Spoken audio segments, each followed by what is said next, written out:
Hello friends, welcome to law hub. Law hub में हम आपके लिए लेके आए हैं हमारे देश में जो नए कानून लागू हुए हैं। आज हम उसके बारे में चर्चा करेंगे।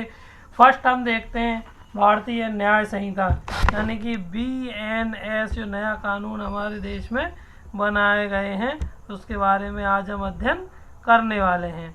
सेकंड है हमारा भारतीय नागरिक सुरक्षा संहिता यानी कि BNSS। ठीक है दोस्तों। थर्ड है हमारा भारतीय साक्ष्य अधिनियम। ये तीनों नए कानून हमारे देश में लागू किए गए 1 जुलाई 2024 से यह लागू किए गए हैं। इन कानूनों से ही आगे हमारा एग्ज़ाम जो भी लगा करेंगे, नए एग्ज़ाम हमारे इसी कानून के तहत लगा करेंगे और हमें इस कानून में बहुत सी नई धाराओं को जो ऐड किया गया है, पुरानी धाराओं को हटाया गया है। आगे हम इसमें देखते हैं भारतीय न्याय संहिता 2023, भारतीय साक्ष्य अधिनियम और भारतीय नागरिक सुरक्षा संहिता, तीनों का आज हम इसमें अध्ययन करेंगे। फर्स्ट ऑफ ऑल हम देखेंगे भारतीय न्याय संहिता 2023 यानी कि इसमें भारतीय दंड संहिता 1860 यानी IPC को निरस्त करने का प्रयास किया गया है। IPC के स्थान पर जो हमारी IPC थी भारतीय ब्रिटिश भारत के समय से चली आ रही जो हमारी IPC थी उसको हटाकर अब भारतीय न्याय संहिता 2023 को लागू किया गया है। केंद्रीय गृह मंत्री द्वारा 11 अगस्त 2023 को लोकसभा और सभापति राज्यसभा में 15 अगस्त 2023 को 2 विधायकों के साथ विचार विमर्श और रिपोर्ट के लिए संसदीय समिति को भेजी गई थी।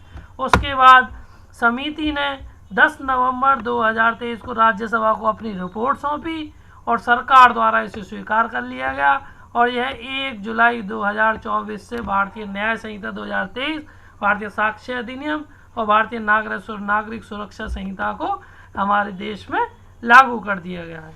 ठीक है दोस्तों, हमारे देश के नए जो भी अपराध घटित होंगे वह इसी संहिता के तहत दर्ज किए जाएंगे। सारी कार्रवाई इसी संहिता के तहत होगी। यह 1 जुलाई 2024 से ही लागू हो गया है। आगे हम इसमें देखते हैं दोस्तों भारतीय न्याय संहिता यानी कि BNS। इसमें भारतीय न्याय संहिता में 375 यानी 375 धाराएं को शामिल किया गया है। इसमें कितनी धाराएं? 375 सेक्शन यानी कि 357 धाराओं को इसमें शामिल किया गया है, जबकि IPC में 511 धाराएं थीं। ठीक है दोस्तों। आगे हम देखेंगे भारतीय नागरिक सुरक्षा संहिता BNSS। इसमें 531 धाराएं हैं। इसमें 177 प्रावधानों में संशोधन कर 14 धाराओं को तो हटा दिया गया है, साथ ही 9 नई धाराएं और 29 उप धाराओं को इसके अंतर्गत ऐड किया गया है। टोटल BNS में 531 सेक्शन यानी कि 531 सेक्शन इसके अंतर्गत रखे गए हैं, जबकि इसमें देखिए IPC में हमारे 484 यानी कि 484 धारा यानी कि 484 सेक्शन इसमें पढ़े थे हमने।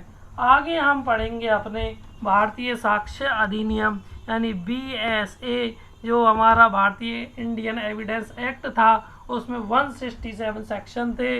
इसी प्रकार हमारे भारतीय साक्ष्य अधिनियम में 170 धारा यानी कि 170 सेक्शन है। इसमें 6 धाराओं को हटा दिया गया है और 2 नई धाराएं साथ ही 6 उप धाराओं को इसके अंतर्गत ऐड किया गया है। इसी प्रकार कुछ धाराओं को ऐड करके कुछ धाराओं को इसमें से हटा करके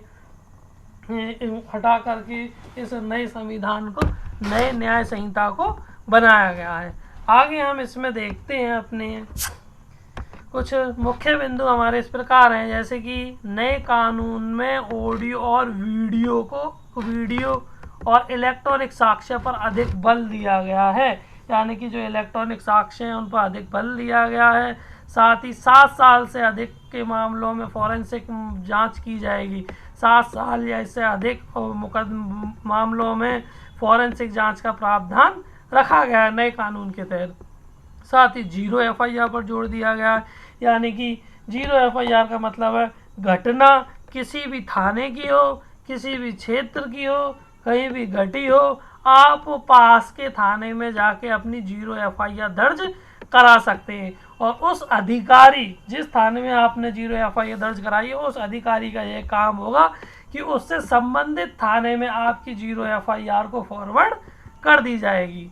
साथ ही हम इसमें देखते हैं अपने नई संहिता में जो आई हैं, पीड़ित व्यक्ति FIR ऑनलाइन दर्ज करवा सकता है, यानी कि ऑनलाइन भी FIR दर्ज करवाई जा सकती है। साथ ही इसके अंदर यह शर्त रखी गई है कि वह 3 दिवस यानी 3 दिन के अंदर थाने पर जाकर FIR की कॉपी पर हस्ताक्षर करना होगा तभी यह मान्य होगी। साथ ही हम देखते हैं पुलिस अधिकारी द्वारा किसी व्यक्ति को गिरफ्तार किया जाता है। यदि किसी व्यक्ति को गिरफ्तार किया जाता है, उसकी सूचना उसके परिवार वालों को दी जाती थी, लेकिन अब लिखित में देनी होगी, लिखित में सूचना देनी होगी। यह लिखित में ऑफलाइन या ऑनलाइन भी किसी भी प्रकार हो सकती है। इसी प्रकार हमारे नए कानूनों में जो बनाए गए हैं उसमें बहुत सी नई चीज़ें जोड़ी गई हैं। जैसे कि पहले होता था हमारे किसी भी मामले में आरोपी को 15 दिन की पुलिस कस्टडी दी जाती थी, लेकिन अब इसको बढ़ा के 60 दिन से 90 दिन तक कर दी गई है। इसी प्रकार भारतीय न्याय संहिता की धारा 187(3) में, कितनी में, भारतीय न्याय संहिता की धारा 187(3) क्लॉज 3 में क्या बताया गया है? इसमें बताया गया है कि मजिस्ट्रेट को लगता है कि कस्टडी बढ़ा सकता है, मजिस्ट्रेट अब उसकी कस्टडी बढ़ा सकता है सबूतों के आधार पर।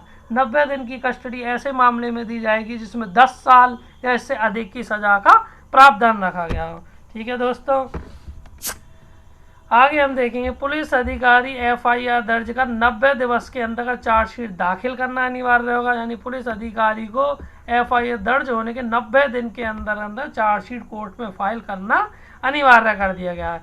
और कोर्ट द्वारा चार्जशीट दाखिल होने के 60 दिन के अंदर यानी कि 2 महीने के अंदर कोर्ट को आरोप तय करना होगा। यह भी इसमें नई संहिता में यह प्रावधान रखा गया है। तथा कोर्ट द्वारा मामले की पूरी सुनवाई होने के अंदर, यानी कि पूरा मामला एविडेंस वगैरह सारे कंप्लीट होने के बाद, सब कुछ होने के बाद 30 दिन के अंदर यानी 30 डेज के अंदर कोर्ट को जजमेंट यानी कि फैसला अपना सुनाना होगा। इसी प्रकार हमारे नए कानून में महिलाओं और बच्चों के खिलाफ अपराध को भी बहुत महत्व दिया गया है तथा अपराध को धारा 36 में रखा गया तथा रेप यानी कि हमारी रेप की धारा 63 में रखा गया है। और धारा 64 में 10 साल आजीवन कारावास का भी प्रावधान इसके अंदर देखने को हमें मिलेगा। इसी प्रकार दोस्तों हम अपनी वीडियो को और लाते रहेंगे और डिस्क्राइब में आपको समझाते रहेंगे। हमारे लॉ हब को आप सब्सक्राइब कीजिए, लाइक कीजिए और शेयर कीजिए। Thanks friend.